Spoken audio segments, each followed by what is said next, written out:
there's an article that was put out by the Freedomists. I'm trying to see if I brought it up here with me, that very clearly lays out the money, your personal gain, not just from the nearly $1 million that W.L. Gore got from the stimulus, but also from the millions you stand to gain from cap and trade. And these are things that have come from other reporters, not me, and unfortunately I didn't bring it up here. Ms. O'Donnell, in the interest of moving us forward, but it is in the Freedomist, and it clearly lays it out that you have a lot of personal dollars to be benefited from that. And you brought up the question of experience.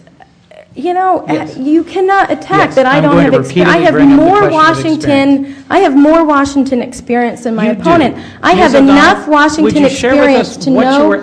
I have enough Washington experience to know how Washington works, but I have enough real world experience to know how it should work. And that's why I'm asking you to elect someone who will be honest about what we stand to gain in Washington, D.C. I'm asking you to vote for someone who will go to Washington and do what you would do, not what the special interests have asked them to do. As my opponent has a very clear record of caving into special interests, whether it's in county executive or even now on the campaign trail. He puts the political interests ahead of the needs of the Delawareans. Again, I point to the fact that he had the audacity to raise taxes on low-income seniors and low-income disabled while creating a slush fund to spend money on liberal special interest groups. There's a wide range of things.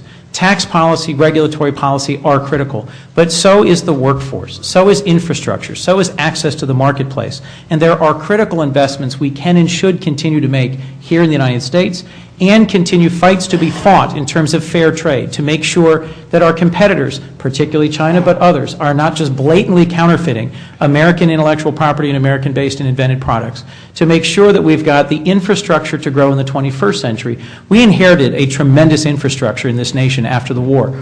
But that infrastructure that was built in the 50s and 60s is badly aging. Now that's all well and good. You're getting off track. You're sidetracking in order to run out the clock. That's fairly clever. And what policies are going to create jobs. Now the Congressional Budget Office. What experience I had that's related to creating jobs, I've got hands-on experience. The Congressional Budget Office is the one who says we've lost $2.5 million. So and the Congressional Budget Office, if you read the report, in his own words, if you want more of the same, by the market collapse that occurred because of wild Democratic policies that have made Ms. O'Donnell, your understanding of what caused the collapse in our economy is fundamentally unsound. Now, if you want wild deregulation of Wall Street that led to the collapse of our economy. Isn't creating an air filtration system an economic stimulus in itself? Doesn't it ensure at least the security of some jobs? It has not. You're talking about the stimulus that was given I mean, in general, things like an air filtration system. If a company does that, they have shareholders that can invest. It is not the taxpayer's responsibility to prop up corporations.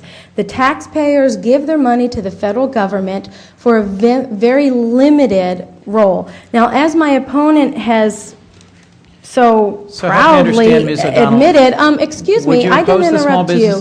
Will you please let me finish? Let's do this, because clearly you're both interrupting each other, and I understand why. It's a heated debate. You take about another minute. I'm going to give Mr. Coons another minute, then we're going to move on. Okay. Thank you. If you want more of the same, if you want more corporate bailouts and failed stimulus bills that have cost $2.5 million, then vote for my opponent, who is reiterating that he will rubber stamp the Reid-Obama agenda. But it is clearly not working. We need economic policies that will immediately jumpstart the economy, that will immediately see real job creation based on private business, not government handout. The overreaching arm of the federal government is way too big, way too far. Now, if a business has an innovative idea, then they should be able to attract investors.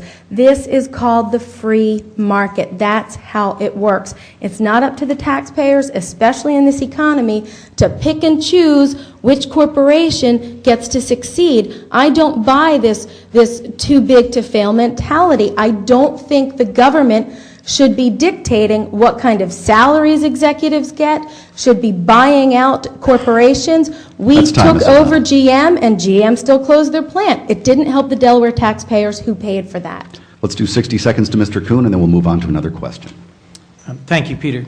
My opponent repeatedly weighs in against the overreaching arm of the federal government.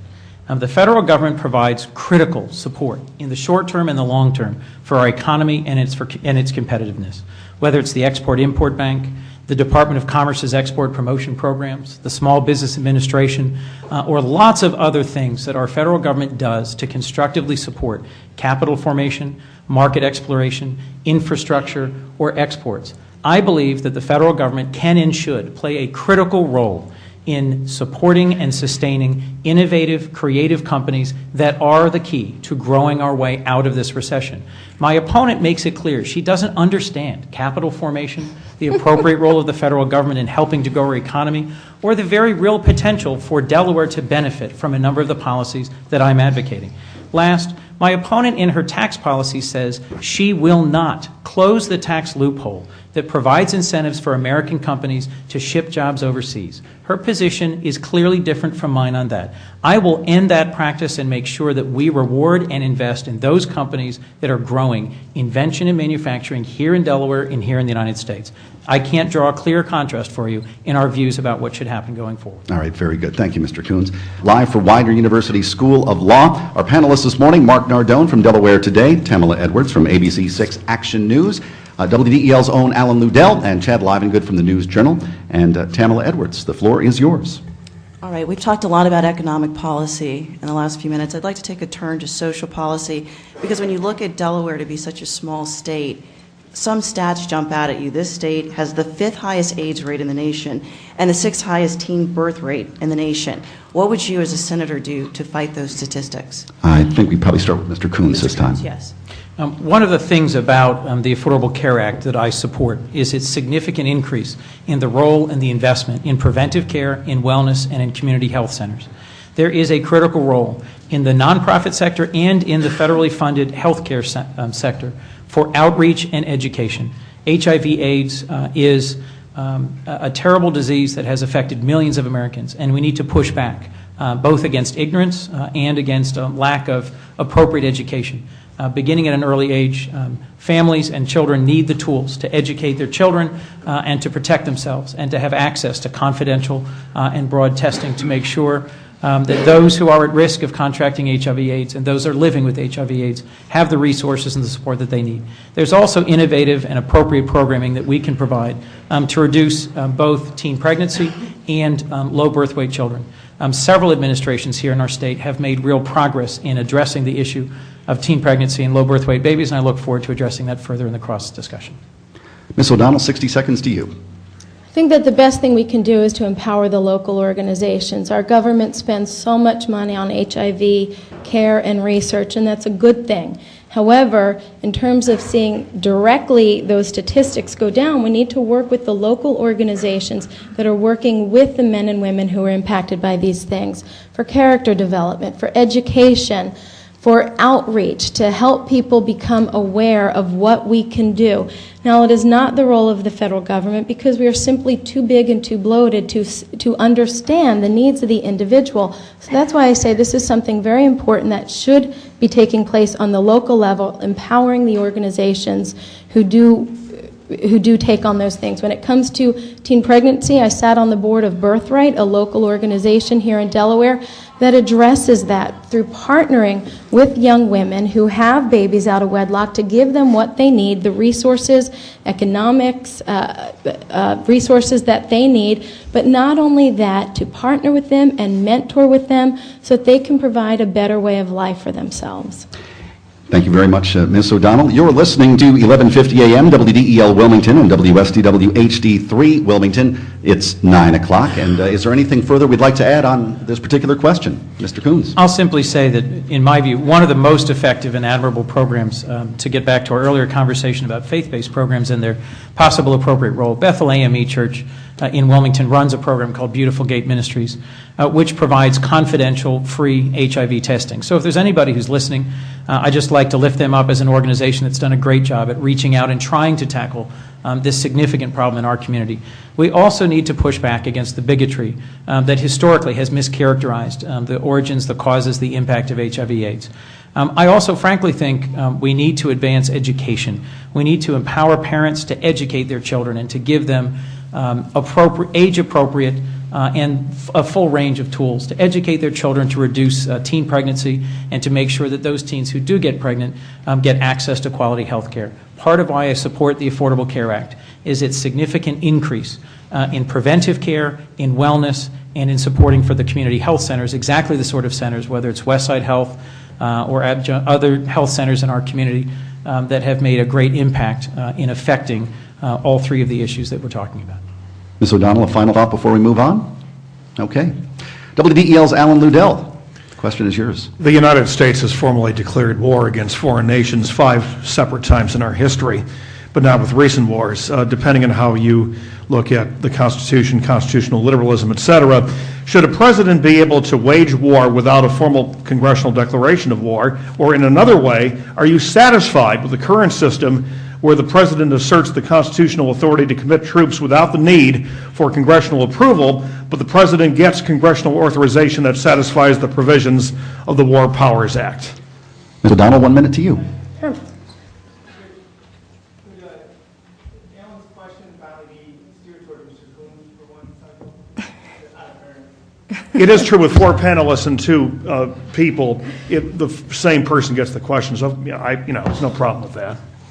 But I thought that Mr. Coons had responded first last time. No? Yeah. Yes. not to my question. That's true.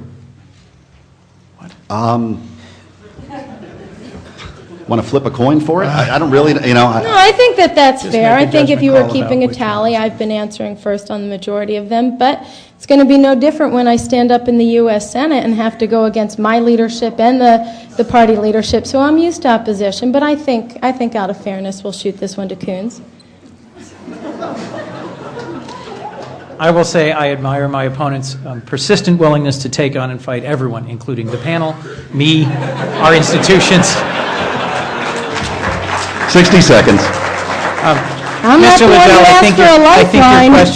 I think your question, Mr. Liddell, had to do with the War Powers Act and whether I believe it's appropriate for presidents to conduct war or operations close to war without congressional authorization. I think it is critical and enshrined in our Constitution that the Congress continue to play an appropriate oversight role. And in the cases where we've gone most badly off track in terms of the conduct of our military, it's where congressional oversight was only exercised long after the fact and where clear rules of engagement and a clear scope for the mission wasn't laid out at the outset. Obviously, in moments of crisis, in response to an attack on the United States, in moments when the supreme commander of our armed forces needs to act decisively and promptly, there may not be time for a broad congressional inquiry into the appropriateness of war, the scope of the war.